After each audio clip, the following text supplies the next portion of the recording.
You Christians today, you keep Sunday worship, you celebrate Christmas, you celebrate Easters, you celebrate Mother's Day, Father's Day, Thanksgiving, birthdays, New Year's and January 1st, everything that's not in the Bible. But you call yourself Christians, you call yourself Seventh-day Adventists, Mormons, Jehovah's Witness, Pentecostal religion, Anglican, nothing that can be found that Christ taught.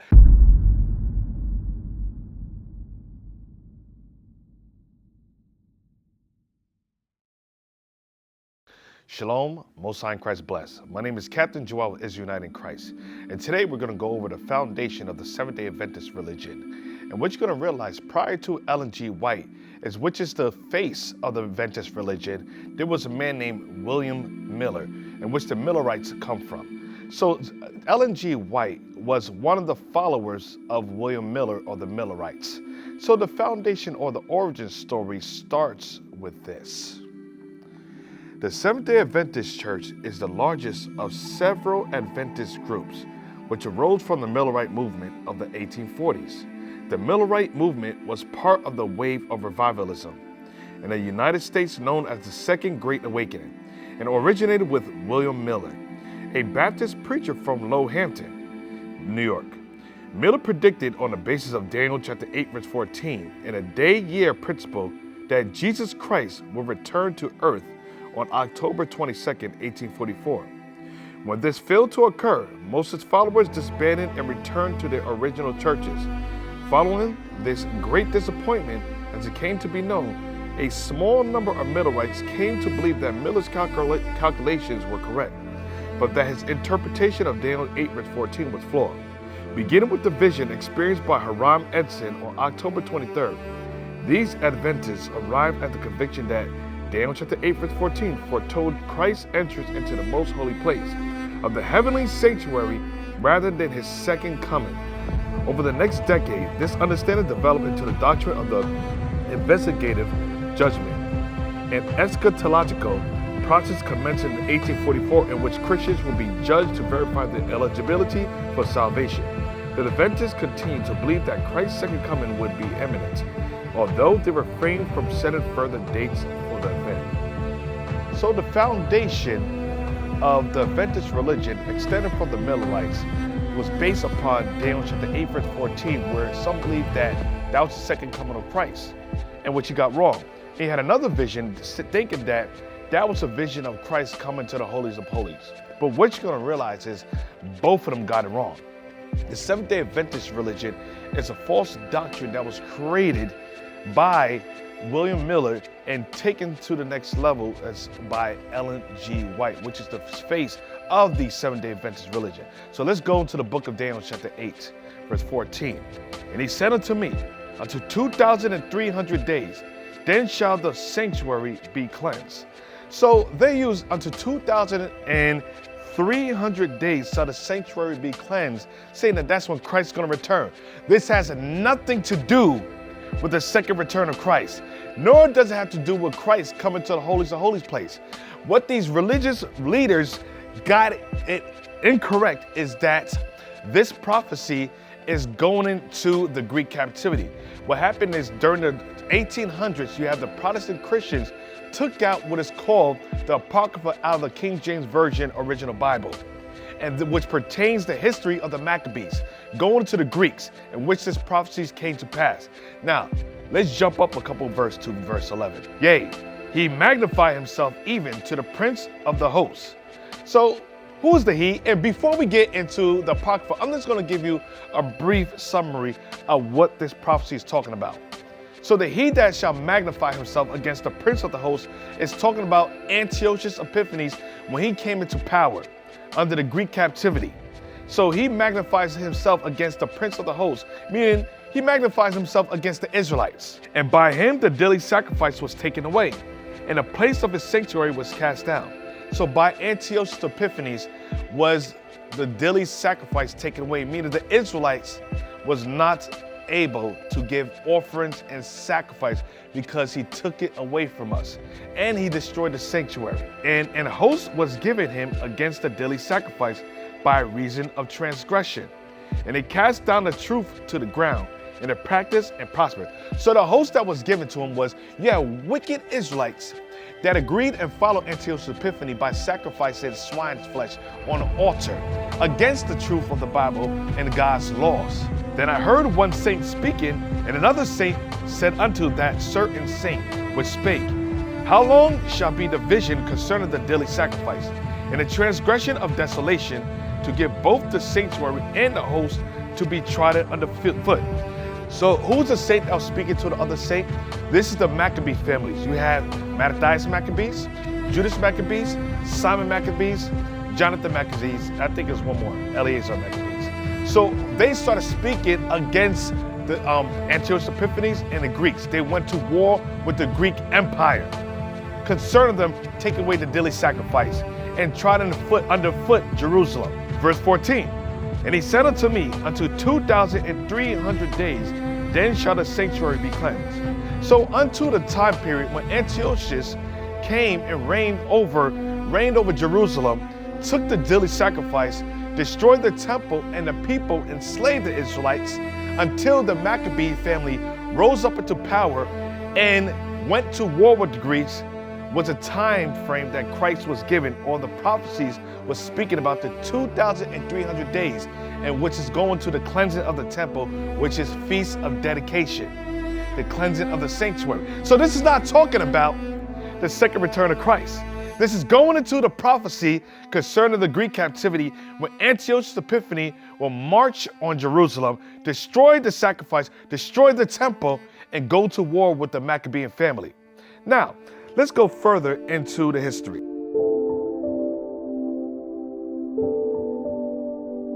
The Apocrypha was taken out of the original King James 1611 Bible by Protestant Christians in the 18th century.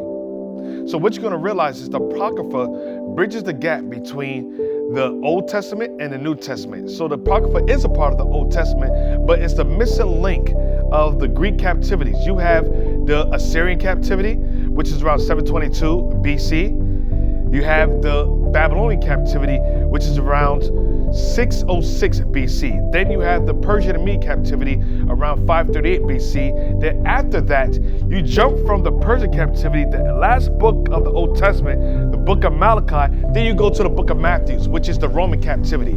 So you're missing hundreds of years of history in general. Which history? The Greek captivity. When Alexander the Greek came up and rose into power. The Greek captivity occurred 333 BC, which the Apocrypha references. So that's what Christians are missing. The New Testament and the Old Testament is bridged by the Apocrypha, which means the hidden books. A lot of you brothers and sisters in the United States, Africa, Papua New Guinea, you have South and Pacific Islands, you have New Caledonia, Solomon Islands, the Fijian Islands, the Pacific Islands. You've been lied to by your Seventh-day Adventist religion, your Protestant religion, your Roman Catholic religion, your Anglican religion. All these false denominations that was taught to you by your slave masters, you've been lied to. But today, we're here to reveal you the truth according to the Bible. Now, we're going to go to the book called the Maccabees and the Apocrypha. Is it in the Bible? Yes, it is. Look, the book of Maccabees, the original King James 1611 Bible, the same Bible that's in all your stores, but that's been hidden from you. And after the Antiochus had smitten Egypt, he returned again in the 143rd year, and went up against Israel in Jerusalem with a great multitude. So what are we reading? The history based upon the prophecy written in the book of Daniel chapter 8, when it says, and he shall march against or go against the host, the people of the prince of the host. This is Antiochus Epiphanes going against Jerusalem. Verse 21, and entered proudly into the sanctuary and took away the golden altar and the candlestick of light and all the vessels thereof, and the table of the shewbread and the pouring vessels and the vials and the censers of gold and the veil and the crowns and the golden ornaments that were before the temple, all which he pulled off. He took also the silver and the gold and the precious vessels. Also he took the hidden treasures which he found. And when he had taken all away, he went into his own land, having made a great massacre, and spoke in very proudly. Therefore there was great mourning in Israel in every place where they were. So Antiochus Epiphanes went into Jerusalem and destroyed the temple. Daniel chapter 8, verse 11 to 14 is going into the destruction of the sanctuary, which Antiochus Epiphanes marched down in Jerusalem and took away all the things in the sanctuary, destroyed it, and destroyed Israel. Moreover, King Antiochus wrote to his whole kingdom that all should be one people, and everyone should leave his laws. So all the heathen agreed according to the commandment of the king. Antiochus Epiphanes spoke to and gave a presidential order, or what you would call an executive order, that all people should be one people. What does that sound like? All people should be Americans. Today we'll call it Americans or assimilation. Or back then we called it Hellenization. All should be one people, mean everybody should be Greeks. Does that sound familiar? In the New Testament, Galatians 3 verse 28, there's no difference between the Greeks and the Jews. Those Greeks were the Israelites that were called Greeks, because Antiochus Epiphanes says all should be one people. What people? The Greeks. And everyone should leave his laws. So all the heathen agreed according to the commandment of the king.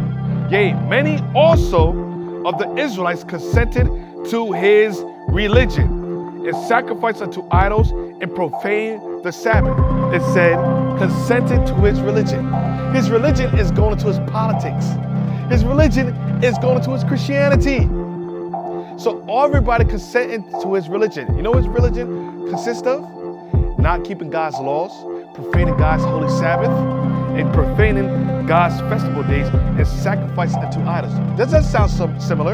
That sounds like your Seventh-day Adventist religion. That sounds like your Mormon religion, your Jehovah's Witness religion. That sounds like your Roman Catholic religion, where you guys teach that God's laws are done away with. All of you consent to the same religion that Antiochus Epiphanes was teaching. You consent to the same thing of Ellen G. White today, of the Millerites. You consent to Joseph Smith, Charles Parham.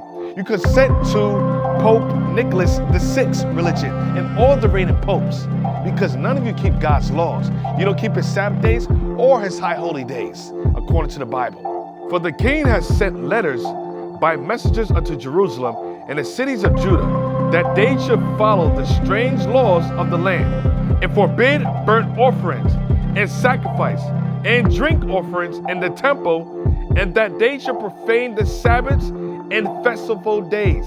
So Antiochus Epiphanes gave an order saying that they should forbid to give burnt offerings and sacrifices and drink offerings. Where did we read that? In the book of Daniel chapter 8. Let's go back to Daniel chapter 8, just so that we can read the prophecy showing that that was making reference to the Greek captivity when Antiochus Epiphanes came into power and gave a presidential order or executive order keeping the Israelites from giving burnt offerings, drink offerings, and sacrificial offerings. Yea, he magnified himself even to the prince of the host. And by him the daily sacrifice was taken away, and the place of a sanctuary was cast down. And by him the daily sacrifice was taken away. Who's the him? Antiochus Epiphanes. Let's go back now to the book of Maccabees to show you Bible prophecy being fulfilled during the Greek captivity, which we call today history. The book of Maccabees, chapter 1, verse 45. And forbid burnt offerings and sacrifice and drink offerings in the temple, that they should profane the Sabbath days and festival days. And that's going that the truth shall not prosper. What is the truth? The laws of God did not prosper because the Israelites was not able to keep God's laws. It was unlawful.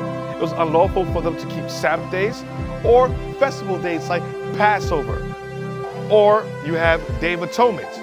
You have new moons. You have memorial blowing of trumpets. We were prohibited to keep.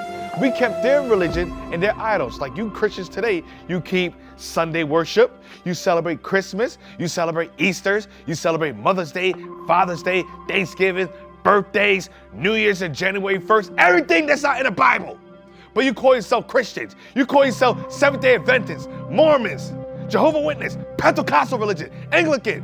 Nothing that can be found that Christ taught. Moses didn't teach it. None of the prophets, nor did God say to keep or follow these religions that you Christians follow and you keep. You're doing the same thing that Antiochus Epiphanes commanded or gave an order for the Israelites to do. Let's go back to the book of Daniel, chapter 8, verse 14, to get the proper understanding of what the temple or the sanctuary being cleansed means. Is it reference to Christ going to the holies of holies? Or is it reference to the prophecy that Miller gave, that Ellen G. White, which was a follower of Miller, that she branched off of, and it created the Seventh-day Adventist religion, that false religion? And he said unto thee, unto 2,300 days, then shall the sanctuary be cleansed. What is this talking about? From the time period that Antiochus Epiphanes came to Jerusalem, destroyed the sanctuary, profaned the Sabbath and the festival days, forced the Israelites to sacrifice swine's flesh, to force the Israelites to worship idols, and prohibit us to give a sacrifice, will be the time period 2,300 days, which is about 6 years or so, until the cleansing of the sanctuary. What is this talking about? Let's go back to the Apocrypha. 1 Maccabees chapter 4, verse 36. Then said Judas and his brethren, behold, our enemies are discomfited. Let us go up to cleanse and dedicate this sanctuary. One saint should say to the other saint, how long should a daily sacrifice? That's, where do we read that? In the book of Daniel. Who's that saint? The Maccabees family. Judas Maccabee said it himself. How long? Let's read it again, verse 36. Then said Judas and his brethren. His brethren was the Maccabee family. Behold, our enemies are discomfited. Let us go up to cleanse and dedicate this sanctuary. Let's jump to verse 59. Moreover, Judas and his brethren with the whole congregation of Israel ordained that the days of the dedication of the altar should be kept in their season from year to year, by the space of 8 days, from 5 and 20th day of the month Caslu, with mirth and gladness. What is that going into? The Feast of Dedication, or what you call Hanukkah. That's the true history of the Maccabee family, which was the family of Levi, what today we would call them Haitians in the Western Hemisphere. They fought against the Greeks, and particularly the Maccabees family under the leadership of Mattathias, when you read the book of Maccabees chapter 2, went up against Antiochus Epiphanes and the Greeks and rededicated the temple. So the prophecy that William Miller gave is a false prophecy. Let's go to the book of Jeremiah, chapter 29, verse 9. For they prophesy falsely unto you in my name. I have not sent them, saith the Lord. So Jeremiah spoke about these false prophets that prophesied false prophecy. Why? Because it didn't come to pass. Because they're not prophets of the Bible. William Miller's not a prophet. Ellen G. White is not a prophetess. In fact, she's a witch. Ellen G. White is a witch, and she's a plagiarist, in which we're going to go in the next video. All right? For those of you brothers and sisters, stick around, stay tuned. Lord willing, you come to find out your true nationality, identity as the Israelites, those that's been scattered throughout the slave trade in the diaspora, whether it is the trans-Saharan slave trade, the Indian Ocean slave trade, the black burden slave trade, or the transatlantic slave trade. Everybody that suffered oppression under the colonization of France, the Dutch, the Portuguese, the British, the Germans are the Israelites according to the Bible. Shalom, Most High in Christ bless. What is a nation?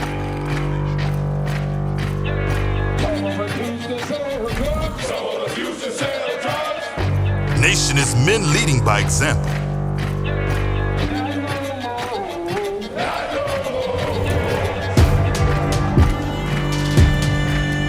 Nation is family.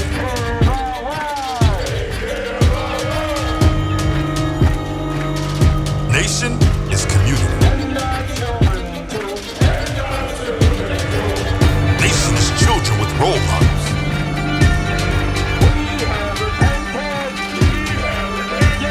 Nation is unity.